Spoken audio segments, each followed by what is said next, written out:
ഒരു ചെറിയ പ്രശ്നത്തെ നേരിടുക, ആ ചെറിയ പ്രശ്നത്തിന് ഒരു പരിഹാരവും കണ്ടെത്താൻ പറ്റാതെ വരിക, ആ പ്രശ്നം വേറൊരാളുടെ അടുത്ത് പറയാനും പറ്റുന്നില്ല. കാരണം അവരെന്ത് വിചാരിക്കും, അവരെന്നെക്കുറിച്ച് മോശമായിട്ട് ചിന്തിച്ചാലോ, അവർക്ക് വിഷമമായാലോ, മറ്റാരോടെങ്കിലും ഷെയർ ചെയ്താലോ, ഇങ്ങനെയൊക്കെ ചിന്തിക്കുക. ഇത്തരം ചിന്തകൾ മുഖ്യമായിട്ടും അധോമുഖർക്കാണ് ഉണ്ടാവുക. അന്തർമുഖർക്ക്, ഇൻട്രോവേർട്ടുകൾ, അവർക്ക് അവരുടെ ഒരു ചെറിയ പ്രശ്നത്തെ പോലും ഷെയർ ചെയ്യാൻ അവർക്ക് പറ്റാതെ വരുമ്പോൾ അതിന് പരിഹാരവും കണ്ടെത്താൻ പറ്റാതെ വരും.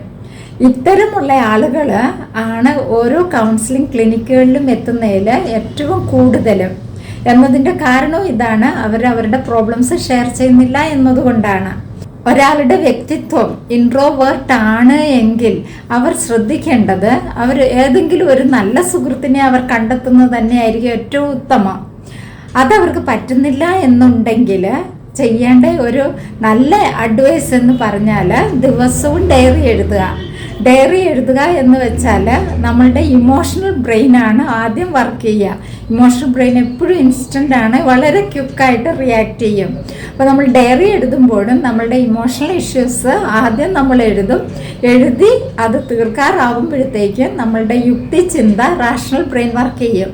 ആ ഇമോഷണൽ ഇഷ്യൂസിന് ആ റാഷണൽ ബ്രെയിൻ ഒരു പരിഹാരം കണ്ടെത്തി എന്നിരിക്കും. ഡയറി എഴുതുന്നത് നല്ലൊരു സെൽഫ് തെറാപ്പിയാണ്. അതും നിങ്ങളെ സഹായിക്കുന്നില്ല എന്നുണ്ടെങ്കിൽ നല്ലൊരു കൗൺസിലിംഗ് സൈക്കോളജിസ്റ്റിനെയോ സൈക്കോ തെറാപ്പിസ്റ്റിനെയോ കണ്ട് സഹായം തേടേണ്ടതാണ്.